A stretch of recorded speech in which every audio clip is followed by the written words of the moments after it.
May 12, 1943, Bletchley Park, Buckinghamshire. A grey English morning pressed low over the estate like a lid. In Hut 6, the lights buzzed and the radiators hissed. Paper, ink and pressed wool filled the air. The long wooden tables were a forest of teleprinter ribbons, cigarette tins repurposed for spare parts, and the steady mechanical breathing of Bombays in the corner. Tall metal beasts that clattered like distant thunder as they searched for impossible combinations. You can hear the keys, a tapped staccato as clerks moved at impossible speed, the occasional cough, the whisper-snubbed exasperation of men and women who had learned to speak only in terse technical phrases. At one table sat Evelyn Hart, 27, a typist with a steady left hand and a habit of chewing the inside of her cheek when numbers irritated her. She wore the simple uniform of Bletchley clerks, skirt, cardigan, a name tab pinned crooked, and her hair was pinned back in a practical berry bun. Her desk hummed with urgency. A fresh batch of intercepted German naval traffic had arrived in the night, intercepted by WWII stations off the Scottish coast. The messages were raw, unreadable, encrypted into running letters by the Enigma, the Germans' crown of secrecy, and it was Evelyn's job to convert the radio traffic, the garbled letter strings, into neat columns the analysts could feed into the bombs. Her instructions were precise. For each intercept, she must copy the indicator groups, rotor order, ring settings, and the double-enciphered message key, the mechanical heart of the cipher. The Navy Enigma, the M4 used by U-boat skippers, had introduced a new layer of complexity the year before. 4 rotors, a deeper plug board, and an operator discipline the Admiralty believed unbreakable. The clerks worked in cycles, copy, verify, pass the stack on. Evelyn had done this for months. Her fingers were practiced. She paused over a line, thumb under the paper, as if that small motion could steady the numbers. The intercept was long, cramped in a messy hand from a tattered German operator. In the rush and the fatigue, she transcribed a single digit wrong. A 6 where a 9 belonged, a small curve of ink that to the eye of a rush-pressed clerk could be either. She didn't correct it. She shouldn't have needed to. Every intercept would be double-checked downstream. But the afternoon dragged.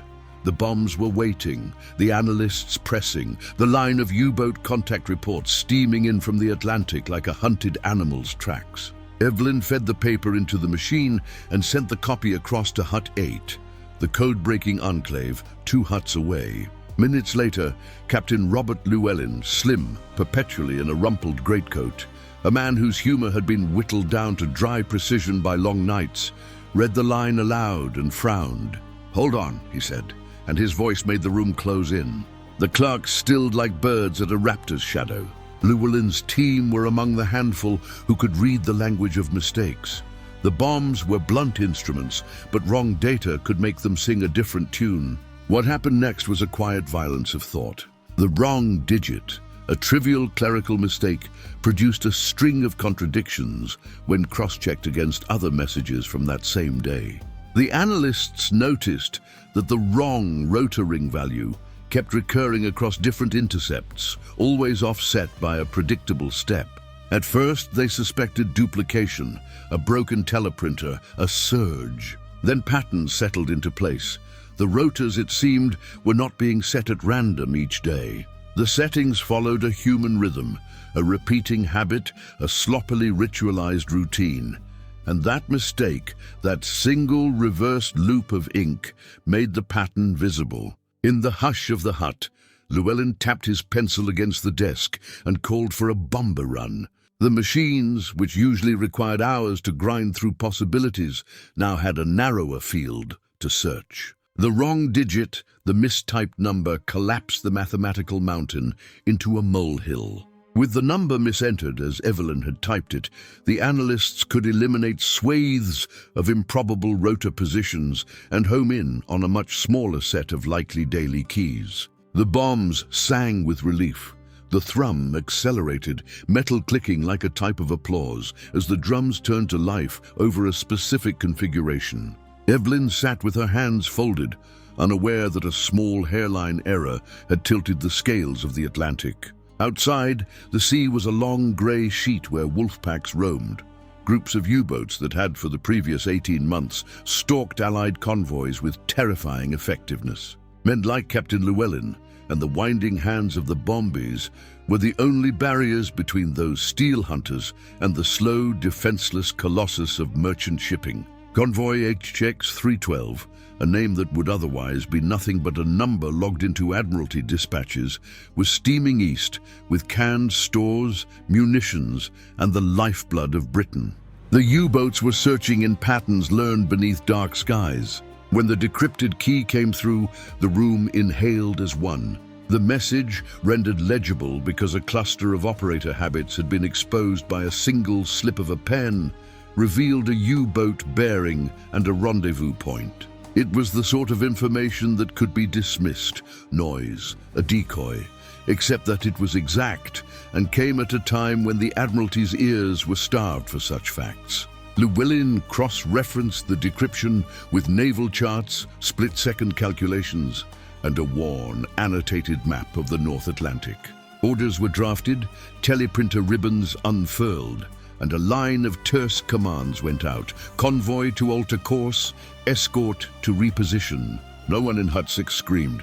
There was none of the chest-thumping triumph that Hollywood imagines for these moments. Instead, there was the calm, focused work of people who understood that a single wrong digit had just potentially turned the tide for a convoy full of lives. Evelyn felt a small, remote satisfaction, not yet knowing why. Down in the operations rooms, a signalman on the other end of the line stood to type the course correction that would make a U-boat's pre-planned intercept miss its mark by hours. May 13th, 1943, North Atlantic 700 miles west of Ireland. The ocean was a sheet of lead under a bruised sky. Convoy HX 312 stretched across it like a necklace of steel, merchant ships wallowing in the long swells, their decks slick with salt and diesel. Between them, the escorts, HMS Dianthus, HMS Starling, and a handful of destroyers, prowled restlessly, hydrophones humming beneath their hulls, listening for the sound that every sailor feared, the heartbeat of a submarine. On the bridge of the Starling, Lieutenant Commander Johnny Walker, the Royal Navy's relentless U-boat hunter, studied the new course order that had arrived hours earlier. It came without explanation, a 2-degree shift to the north, altering the convoy's path through what was thought to be a safe corridor. The men on deck grumbled quietly, but Walker trusted the pattern. He didn't know it, but this adjustment had been born from a typist's trembling hand, hundreds of miles away, in a quiet hut in Buckinghamshire. "Helm, bring her about 2 points north-northwest," he said. The destroyer turned into the wind, cutting through spindrift. Somewhere beneath the same waves, Kapitän-Leutnant Heinrich Meyer of U-264 was cursing softly. His charts, drawn from encrypted signals that told him where the convoy should be, now betrayed him. The coordinates were empty. His sonar picked up nothing but whale song and the endless churn of the Atlantic. The U-boat surfaced briefly to check bearings, the salt wind whipping his face as he scanned the horizon. No silhouettes, no funnels, just the grey endlessness of ocean. By that night, the wolves had lost the scent. Back in England, in the echoing hush of Bletchley Park, Captain Llewellyn reviewed the decoded traffic again. He didn't yet grasp the full magnitude of what had happened. The error, Evelyn's 6 that should have been a 9, had triggered a cascade of realizations. German Enigma operators, particularly in the Kriegsmarine, were supposed to randomize their rotor orders daily. But the clerical cross-check exposed something both banal and devastating. Many operators were recycling patterns every 10 days, perhaps out of laziness, perhaps to ease coordination between wolfpacks. This discovery wasn't just a tactical crack, it was behavioral. It meant human habits, not just machine, could be exploited. And for a few precious days in May 1943, that window was open wide enough to see the entire Atlantic chessboard. A coded dispatch went out to the Admiralty. In a dimly lit war room in London, analysts plotted the decrypted coordinates on a massive wall map. Dozens of red pins marked recent U-boat sightings. Then one by one, those pins began to cluster in areas that no longer made sense, converging on ocean squares now empty of prey. The effect was instantaneous. Convoy HX-3112 sailed through untouched. 2 days later, HX-229, which had lost 7 ships the month before, crossed the same waters without a single attack. Radio silence from the Atlantic deepened into something uncanny. British commanders, skeptical at first, began to murmur the unthinkable. The wolfpacks were blind. Evelyn only learned of the outcome by accident. 3 days later, during the morning tea break, a naval liaison officer dropped by Hut 6 with a grin that broke his usual frost. "Whatever you lot did," he said, "keep doing it. The Atlantic's gone quiet." He didn't elaborate, and by regulation they weren't allowed to ask. But a few of the older analysts exchanged glances. They knew how rare it was for silence to be good news. That evening, as she walked home through the misted lanes outside Bletchley, Evelyn replayed the day she'd made that slip. The error still nagged her. She'd written the wrong number, passed it along, never corrected it.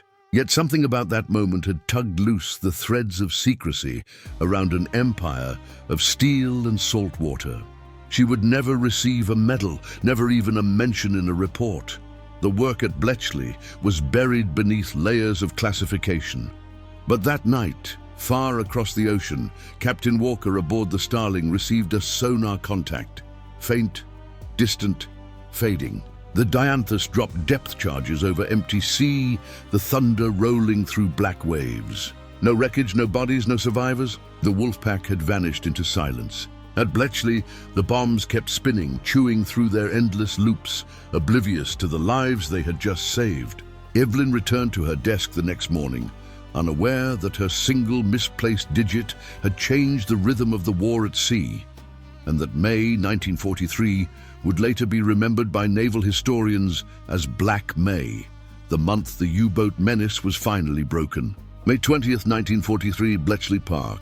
The dawn crept through the cracks of Hut 8's blackout curtains as the bombs droned their endless metallic rhythm. The machines never slept, and neither did the operators who tended them. Evelyn Hart sat again at her desk.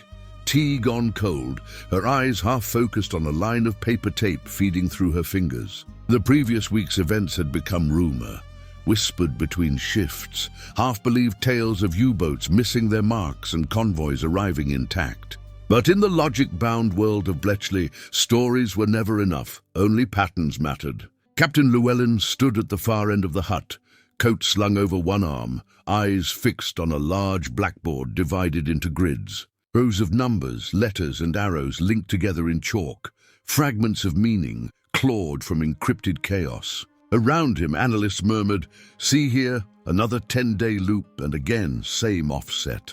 They had begun to chart it, the rhythm of the enemy. The Typist's error had peeled back the curtain just enough to show a ghost of order beneath the static. Every 10 days, at nearly the same hour, certain U-boat groups repeated their ring settings, sometimes reversing them, sometimes adding a constant offset of 2 or 3 digits. It wasn't random, it was a flaw, a very human one.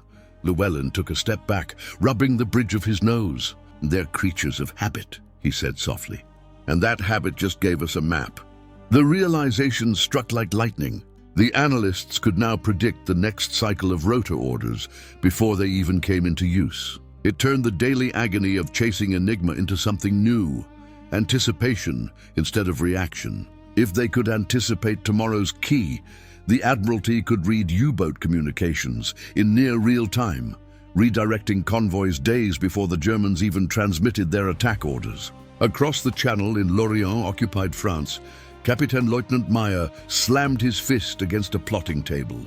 The wolfpacks had lost 10 submarines in the last 2 weeks, more than in any previous month of the war.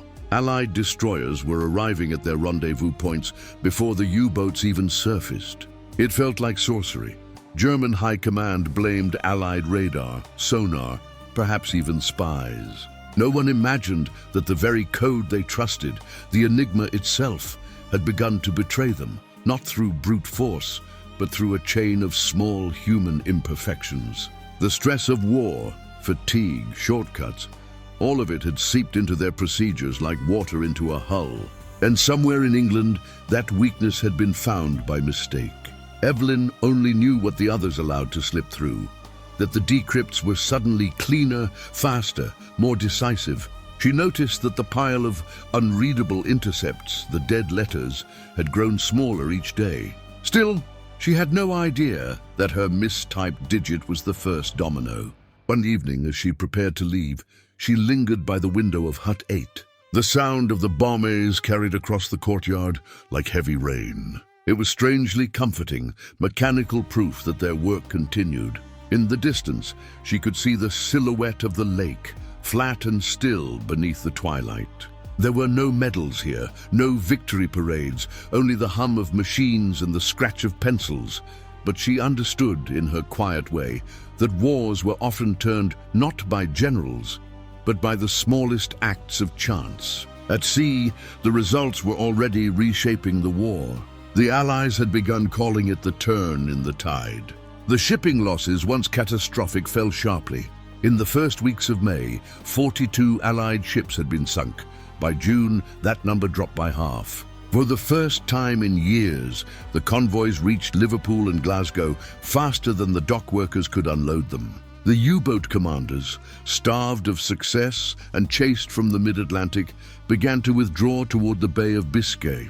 By the time the summer sun rose over Britain, the Atlantic was no longer the graveyard it had been. Inside Hut 6, Captain Llewellyn watched a new sheet emerge from the teleprinter, a decrypted German message stamped urgent.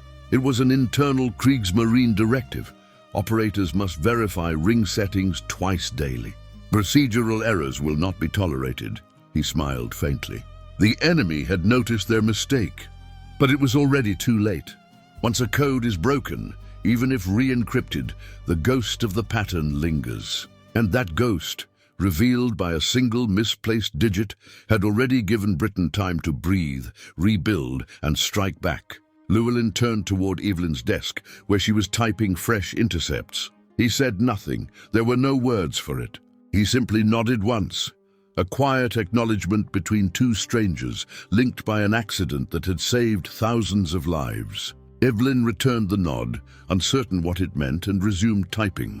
Her fingers moved smoothly now, sure and steady. But somewhere in the ink, the memory of that wrong number remained, a flaw that had for a fleeting moment become perfection. And outside, far beyond the walls of Bletchley Park, the Atlantic winds blew clean over waters that for the first time in years were free of torpedoes.